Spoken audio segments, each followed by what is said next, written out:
Hi everyone, this is Lee. In this video, I want to share the story of Matías, a test taker who went from 2.5 to 6 in writing on the new TOEFL 2006 and scored a 6 out of 6 overall. I'll break this into 3 parts: his overall preparation timeline and mock test progression, his section by section strategies and test day details, his mindset, and what you can copy if your writing is stuck around 2.5 to 4. So his overall plan. Matías took the exam in an official test center in Chile. There were about 10 to 13 test takers in that room. Before the real test on February 25th, he did 3 ETS mock tests. Here's how his scores changed.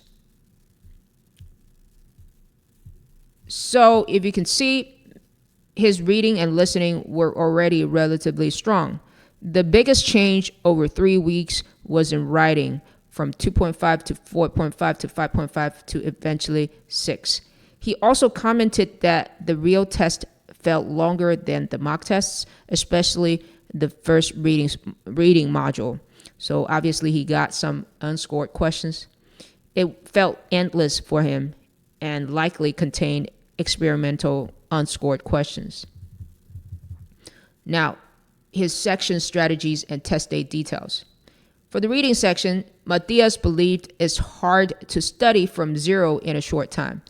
It reflects years of reading in English. But he said, that said, the complete the words task is by far the most differentiating factor. I would strongly recommend focusing on that exercise. So even if your overall reading level is fixed in the short term, complete the words is where you can win or lose points with targeted practice. Now for the listening section. On listening, he wrote, in my experience, getting just one question wrong may already lower your score to 5.5, which makes achieving a 6.0 quite challenging. Again, I think this section reflects your overall English proficiency more than short-term preparation. So listening is very sensitive at the top. One bad set can drop your band, and it mostly reflects your general English, according to Matías. If you're not sure what your current score really means on the 0 to 6 scale, I've made a free starter kit with the ETS links, important question types, and a timing and scoring guide for each section so you can stop guessing.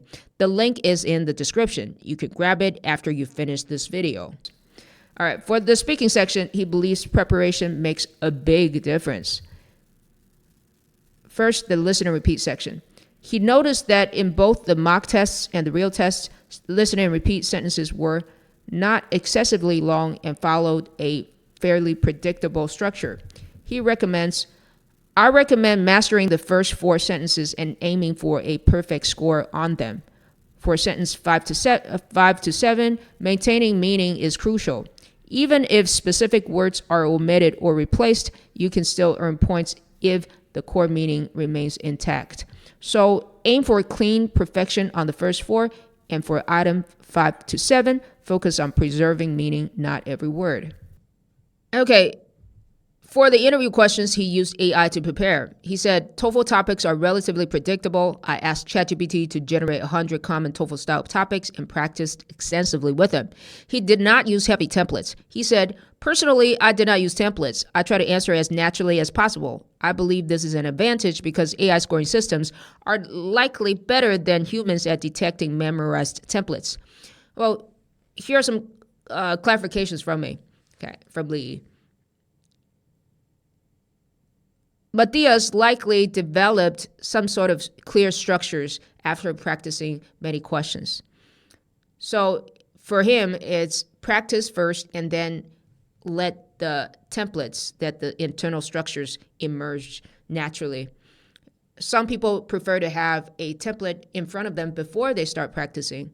Either way is okay, as long as you have some clear structures and you can, your ideas can flow very quickly and relatively grammatically correctly, then do whatever you feel like doing, okay? And regarding how AI scoring system detect memorized templates, if you're just using fixed phrases like, for example, this is because, as a matter of fact, as a result, in my opinion, These are very common phrases in the English language, and I've used them throughout all the tests that I've taken since 10 years ago up to last month, and it's not a problem at all. But from time to time, you do hear people getting emails from ETS saying that their answers are not original. ETS has a specific mechanism or algorithm that deals with detecting plagiarism. But from what I heard or what I have read on the internet, it seems like your answers can be 100% original, yet you somehow trigger that mechanism. So even though your answers were original, they still cancel your test, cancel all your results. So when that happens, all you can do is basically purchase another test. It doesn't sound very promising, but it does happen very randomly. Okay. For writing is where he made the biggest jump. For the build a sentence section, he wrote, in my opinion, build a sentence is the single most important task to practice. It is straightforward to train and can significantly impact your score. I practiced more than 200 build a sentence exercises, which helped enormously. So for him, build a sentence was the lever. 200 plus reps built muscle memory, and that spilled over into his overall writing score. For the email and academic discussion tasks, he said, my main weakness was spelling. I created a list of frequently used words and memorized their correct spelling. In both tasks, he wrote around 150 words. He said, in the email task, he did not have time to review grammar or spelling, which made him nervous. He would suggest writing slightly less and leaving time for revision. So you might want to aim for, say, 130 words or so. What matters for writing, he wrote, he did not use templates. Again, he's not entirely sure how the scoring works, but he's inclined to believe that clarity of ideas and effectiveness of communication matter, not just grammatical accuracy. Language is, after all, a tool for communication, so it would make sense. Now, again, some 2 cents from Lee. Templates are there to help you organize your thoughts, to help you express yourself using reasonable structures. For Matías, he likely already has some very clear structure in his head. So the important is using structures to help you write accurately and quickly. For Matías, his writing keys were lots of build sentence practice, a spelling list of frequent words, controlled length, maybe about 130 to 150 words, and clear ideas plus effective communication, not just grammar. He also shared some practical test day tips. First is to arrive early. A friend of his told him to arrive early so he could start before the room got loud, especially for speaking. He said, I followed his advice and was the second person to start the test.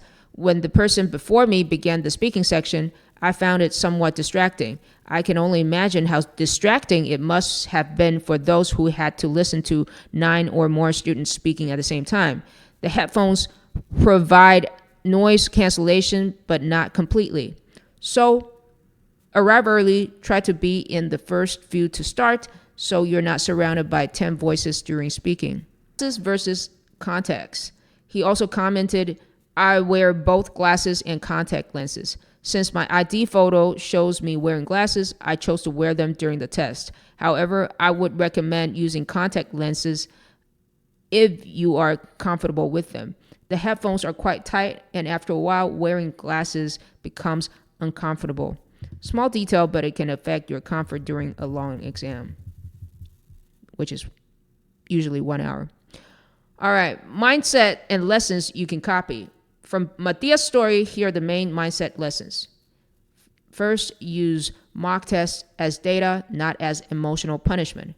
He tested himself 3 times, looked at the patterns, and then changed his behavior, especially in writing. Second, treat writing like a skill you can train. He didn't just hope for a better speaking score. He attacked build a sentence with 200 plus reps, built a spelling list, controlled his word count, and left time to review. Third, clarity over perfection. He believes that clear ideas and effective communication matters more than obsessively complex grammar. That's very aligned with how AI scoring works. Fourth, use AI tools smartly. Use ChatGPT for generating speaking topics, writing practice with grammar feedback. But he kept answers neutral, not copy-pasted templates. Fifth, respect your long-term English, but work the high-leverage parts. Reading and listening reflect years of exposure, but complete the words in reading and build a sentence in writing are specific tasks where focused practice can move your score very quickly. So if your writing score is stuck around 2.5 to 4, Matías' story shows that you don't fix with more vocabulary lists. You fix it by not bleeding points on build sentence, using simple structures for email and academic discussion, and actually practicing under real timing. If you want to start working on those pieces, you can use my writing score range video to understand what 4.5 to 6 in your scale score look like, and use my build a sentence practice videos to train build a sentence the way Matías did. If you would like a short written guide that puts this together with ETS links, a simple score and timings table, and a 14-day plan, you can download my new TOEFL 2026 Prep Starter Kit using the link in the description. So see you in the next video.